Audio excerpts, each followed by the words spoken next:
Yo, yo, yo, what going on, people? It's your dog, the Ultra Knight. And before we get started today, I wanted to give a quick little prelude or introduction into the video because it is about a 30-minute video, and I got a couple points I want to touch on to make sure people don't miss. This video is about the etymology of the word America as we know it today. As we know it today, I know most people don't know what the word really means. The word really means rich land before the sea.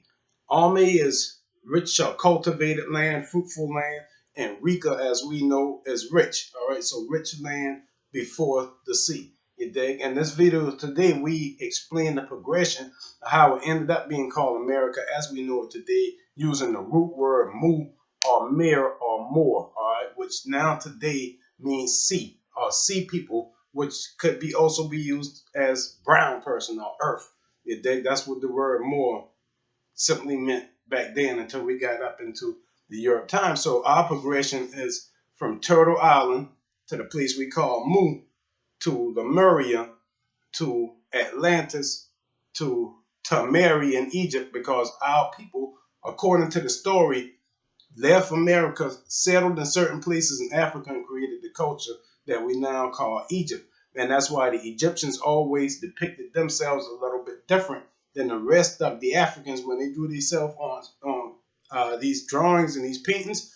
They separated themselves from the rest of the Africans because they were a little bit different. And that would also explain why a lot of our people here run around calling themselves Egyptian, you dig? Because the people in Africa ain't doing that. Same thing with like the Hebrews. That culture was a culture that was foreign to those people. We know these are so-called black people, but the culture was foreign. So there's an idea that that culture may have spread from the Americas into Africa. Africa was already populated with its own people, and our people would have been foreigners invading that area, and they built these so-called civilizations like Egypt, and that's why those civilizations mirror a lot of civilizations in Middle America and the Mississippi Valley culture and the Mayan culture and whatnot. It resembles a lot of cultures here in America, right? And so from the what the Egyptians called us was the Tamari, just like America, then goes into the Middle East, the Mediterranean, and Europe, and ended up being called America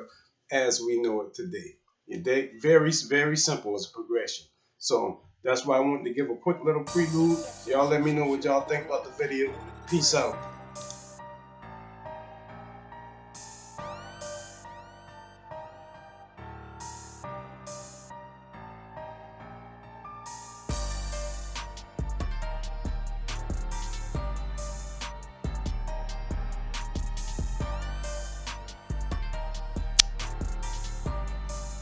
Yo, yo, yo, what going on, big fam? It's your dog, the Ultra Knight, coming to you live and direct once again from Charleston, South Carolina, aka the Holy City, you dig me? And today on The Village, we're going to break down the meaning of the word America, you dig? We're going to give y'all how we broke down the etymology, starting with the oldest, the ancient terms, and working our way up to what we call it today, America. Now, we know the international consensus is that the word America arrives from a dude named Amerigo Vespucci, you dig?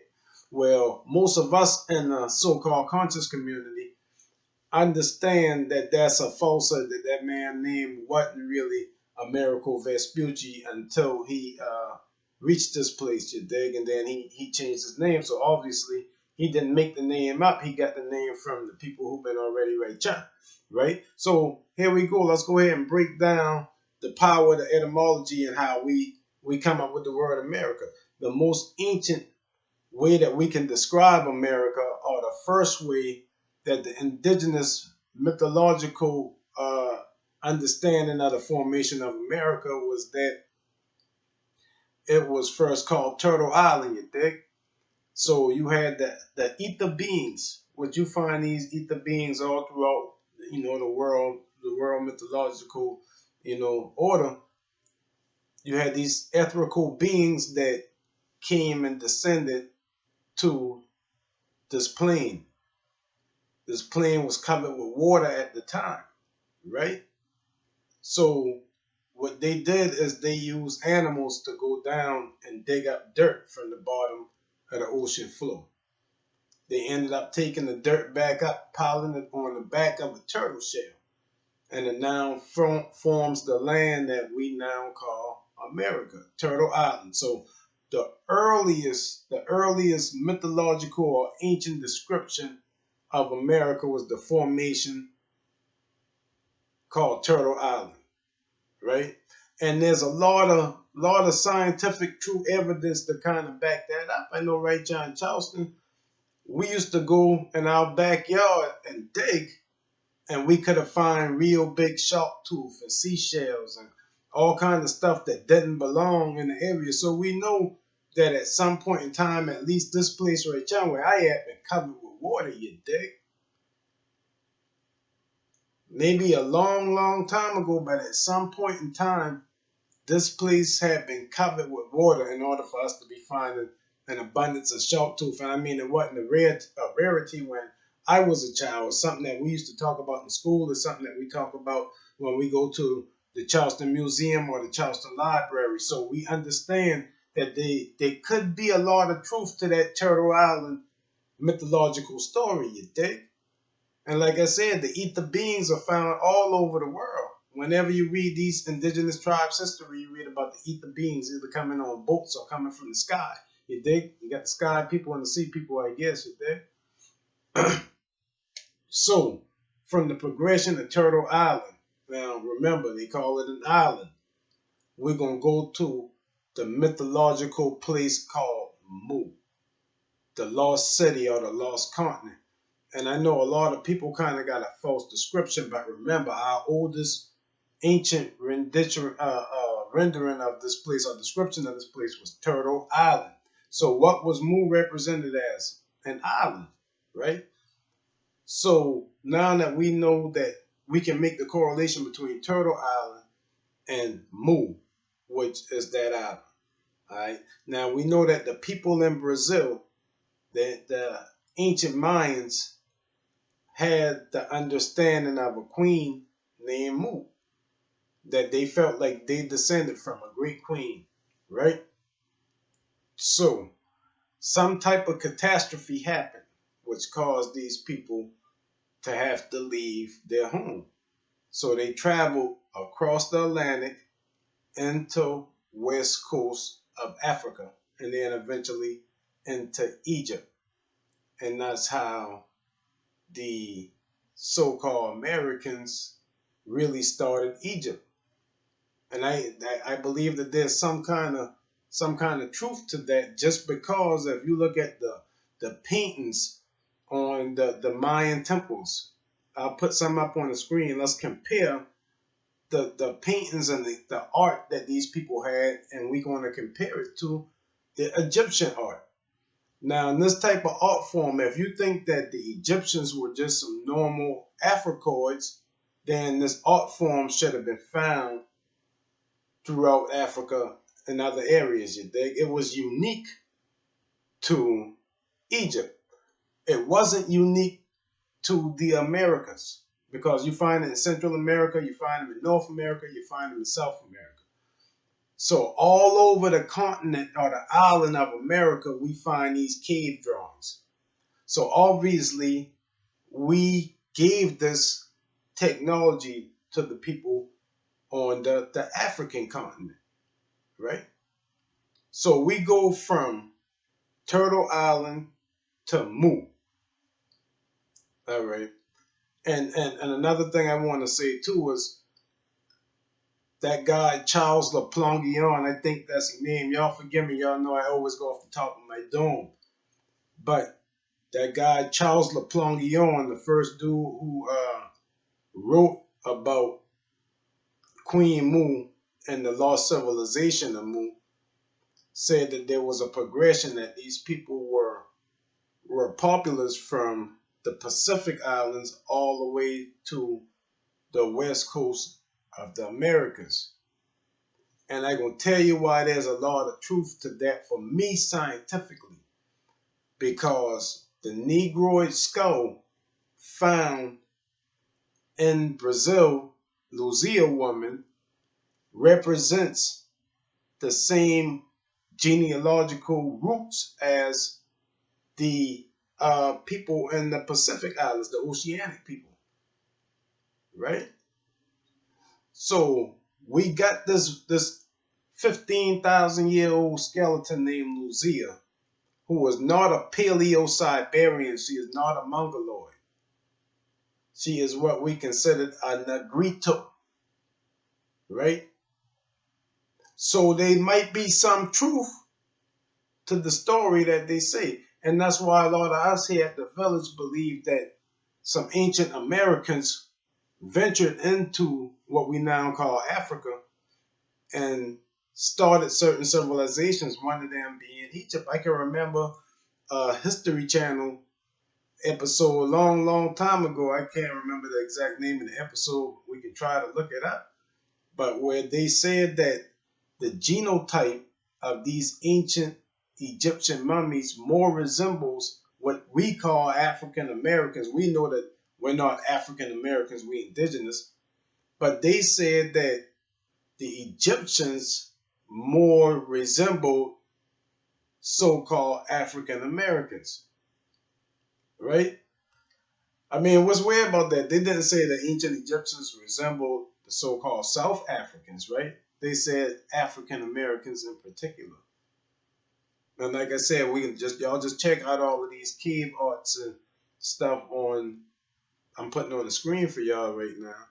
So you can make the correlation between the art form in the Americas and the art form in Africa. That art form only existed in one part in Africa, and the only place else in the world that it really resembled is the art form right John.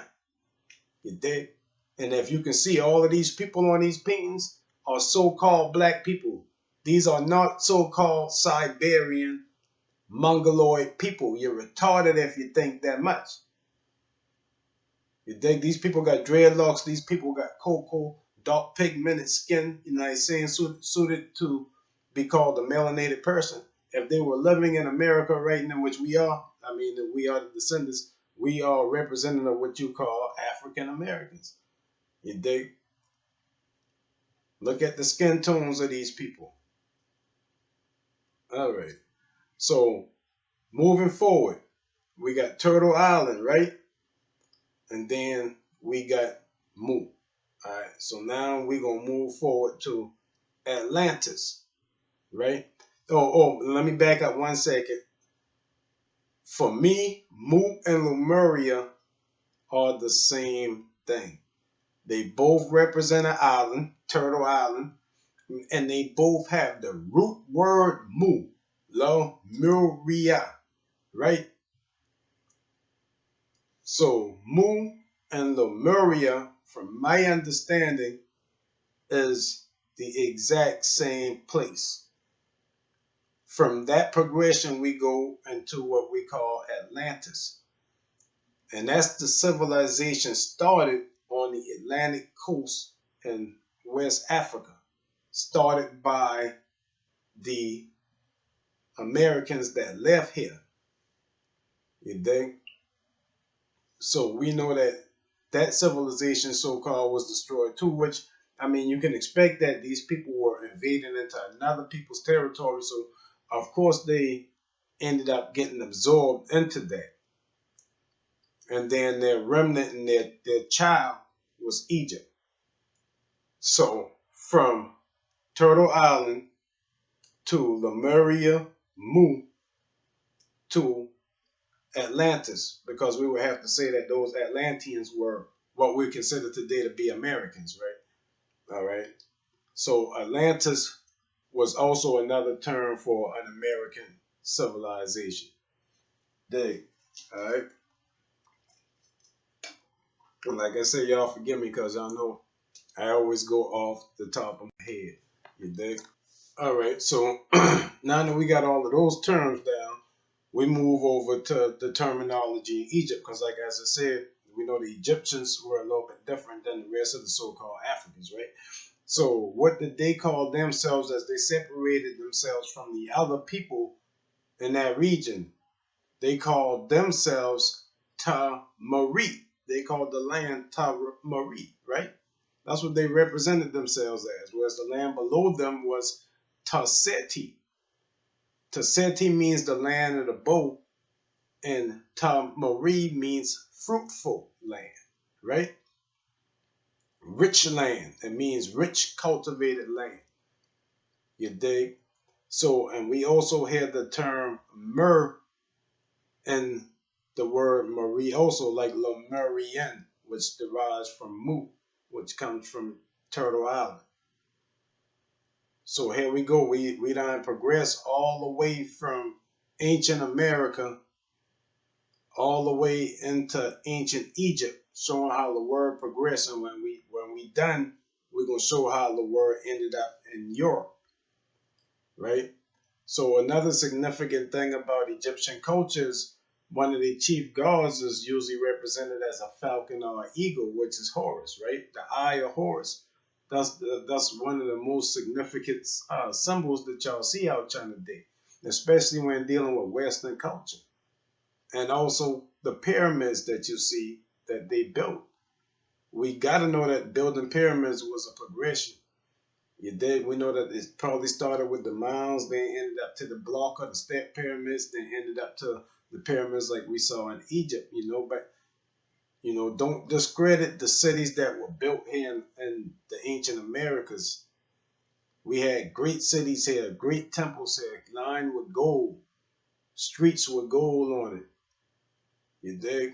So that progression and that type of architecture and type of further advanced Atlantean thought moved from the ancient Americas into ancient Egypt, right? And I ain't trying to tell y'all that they weren't people already in Africa, you dig? I just saying that that's why these people are represented different than other people in Africa. When you see the Egyptian paintings, they drew themselves, they represented themselves different than the rest of the Africans. They separated themselves, right? Because they brought that imperialistic Atlantean lifestyle, what we now consider Western civilization, into Africa. So Tamari was the Egyptian word for American. Tamerican, American, the same word. They just got everybody speaks with a different little tonal group where they moved to, so they ended up with the ta instead of the ah. So American, Tamerican. So that's when we progress into the Romantic languages and the Greek and the Romantic languages and how they would have represented this area. Anyway, from Egypt, we move into the Greek languages, into the Romantic languages, and how they represent the place that we now call America. Now, I personally feel like the Greeks represented America as Atlantis, right? And that's how we get the Atlantic Ocean and the city of Atlanta and so on and so forth. When we move into the Latin languages, we know that they had a heavy African Moorish influence on how the Europeans spoke. So the African Moors represented this place as a Mexum, right? That's how we get the word Mexico. Mexico and America are the exact same word. You dig? So the old African Moors represented the place that we call America as a Mexum.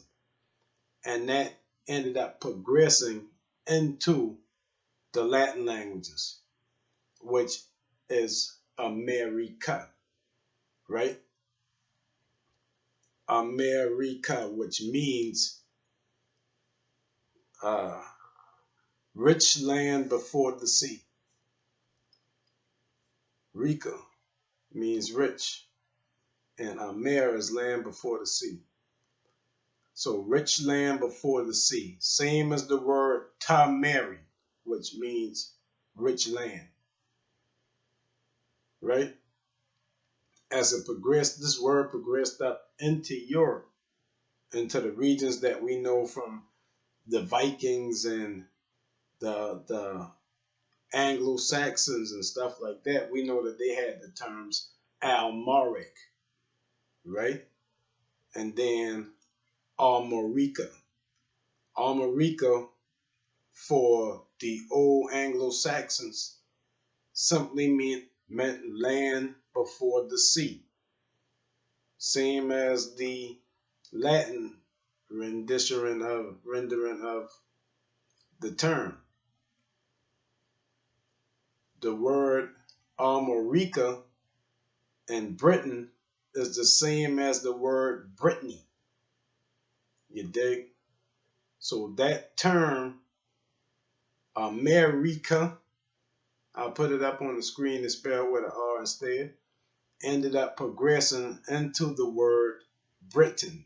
If you ask us, you dig? I'm not using anybody else to start. This is our thought. All right? But we see that these names are cognates of each other. So we know that the term Armorique was before the term Brittany. Right? And we know that they have the exact same meaning, land before the sea. So we went through a whole progression of how we come to the word America as being an anglicized word. It didn't have anything to do with Amerigo Vespucci. We started with Turtle Island, right? Then we went to Lemuria. You dig? From Lemuria, we went to Atlantis, right? Then we went to Marie, like America, Marie. Look it up. Then we went to America, from things like Marie and Mexim, which, because I don't want to leave out the African Moorish element, because we also know that these people have been trading back and forth with us for a long time. So they had always been intermixing and contact between the people on the east coast of America and the west coast of Africa, especially on that tip of South America, where it's so close to Africa. And there's a bunch of stories of these people coming back and forth on reed boats. And I don't know if you know, but there's a story that they followed the turtles back and forth to get to Africa. I don't know how true all of that is, but I know there's definitely some kind of evidence or some kind of truth to these mythological theories, especially when we can find skeletons, representing our people here before any Mongoloid would have ever been here. We came from the sky. We came from the ether. You dig? We know that we could have found stuff like shark's tooths on the ground. So we know that this place probably was covered with water. You dig? That's the logical understanding that I got even as a child. As a pure thought, I would figure, hey, what would all of these, sea elements be doing in the middle of dry land? And I ain't saying that that's the same for everywhere. I know where I at, that's where it is. We know that the art forms and the representations of our people here in ancient Americas resembles a lot what they got in Egypt. We put them up on the screen for y'all. They look the same. The rest of so-called Africa didn't have those elements, right? And we know that those people, the African Moors and the Egyptians, gave the Europeans their culture. So the name progressed into Europe. And now, since the world speaks European languages, this is what we get. So what's the meaning of the word America? The conclusion would be that it means rich land before the sea. Rich land before the sea. Fruitful land before the sea. However you want to depict it. Just like Costa Rica, rich coast. Puerto Rico, rich port. Right? Since we speak these European languages, which we know the European languages derive from our ancient languages. Everything is a progression. They didn't have their own skill set when it came down to words. It's power in words, which they control words now. That's why they control the world, because they control the word. That's the most powerful thing out there. You dig? But I think that's about it. Like I said, I go off the top of my head. I think that we about hit the nail on the head. You know, I know we get pretty deep with etymology. So hopefully y'all follow this and y'all understand this. You dig? I know even like the ancient Germans and stuff like that. Madame Blavatsky, not the ancient Germans, I'm talking about the Germans from the early 1900s. But you know, like Madame Blavatsky, them boy had a similar knowledge. Life started as ether, went to a group of people called the Hyperbareans, which were gold people. You know what I'm saying? Which we know a lot of us always represented as gold. So the Hyperbareans went to the Lemurians, and the Lemurians went to the Atlanteans, and the Atlanteans turned into the Aryans. That's the progression of the knowledge. That's pretty much the exact same conclusion that I came up with when it comes down to the progression of the spread of this certain type of knowledge that we're using on the world today. And I just had to throw that in there. I know we're talking about the name of America and what does it means, but all of these are reference points to how we come to this rich land. Now, something happened all over the world. It was a catastrophe. Certain people migrated back and forth, and we know some of our people migrated into Africa. At least that's the theory, and they started certain civilizations within Africa. But that's all I got for y'all, boy. Peace out. Ultra Melon Night 2019.